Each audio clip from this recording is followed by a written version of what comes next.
Are you familiar with the concept of your shadow? And by shadow, I'm not talking about the dark figure that's cast by the sun when you're out in the daylight.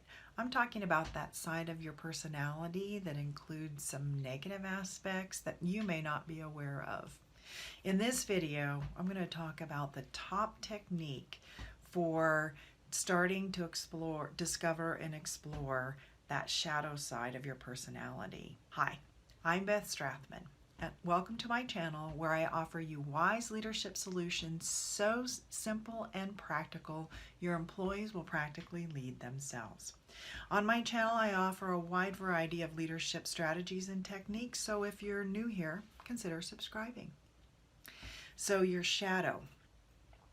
Anyone in a leadership position should start to become aware of all facets of their personalities, but one of the troubling things is that there are parts of us that we just have not really been aware of before.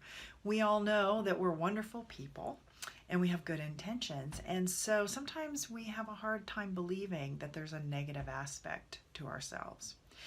You know, I'm reminded of this old African folk tale that's told. It's a myth, and it's intended to teach, and it's intended to teach about those in leadership and the responsibility that not only those of you in leadership but also those around you have in making sure that those we put in positions of authority and power are really they have an opportunity to become their best selves. And I heard this African folktale from a gentleman named Michael Mead.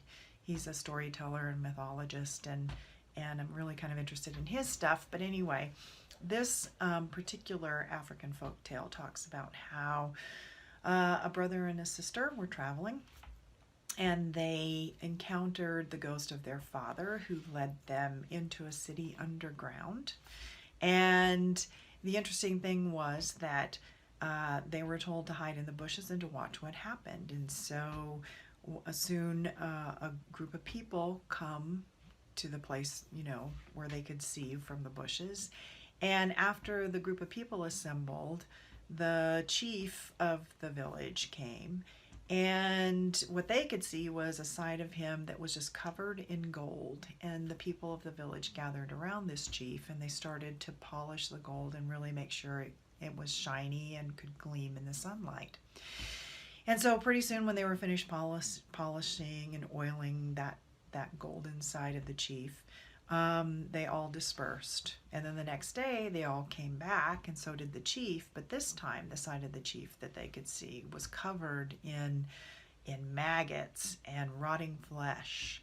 And the people gathered around the chief, and they started picking off the maggots and the rotting flesh to clear that side of his body.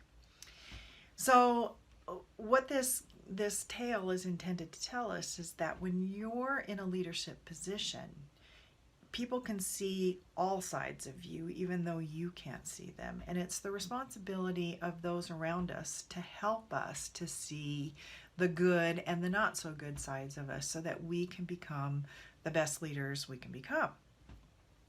Because you know, and you've worked with enough people that you know that when people have things going on inside of them, if they don't deal with those negative aspects of themselves, it really gets played out in the workplace, in the community, wherever these leaders are responsible.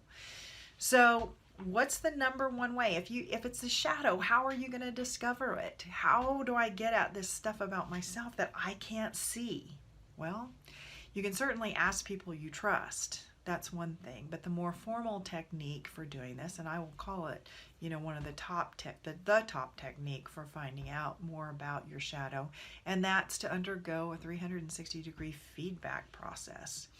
You know, 360 feedback can be really great. It can be really awful too, in terms of a process that doesn't work sometimes. So you have to make sure that it's conducted in the right way, that you have someone to debrief the feedback with you, someone that can help you figure out what to pay attention to, what maybe you're not ready to pay attention to, and really what's not worth paying attention to sometimes, and how to really design that feedback process so it's not so overwhelming that you can't pay attention to anything. So 360-degree feedback can be very useful, and I'm going to say it's the number one process for getting at that shadow in the workplace. So tell me what your experience is with discovering your shadow and or undergoing a 360-degree feedback process. Leave your comments below. Let me know how it all went, what you discovered, what was great, what was not great. And if you like this video, please like it and share it with other people. Another thing I'm going to provide for you, a bonus tool that I have for you, is my How to Confront Without Being Confrontational planner. This is a planner that I put together that can help you think through a tough conversation that you have with somebody, you need to have with somebody.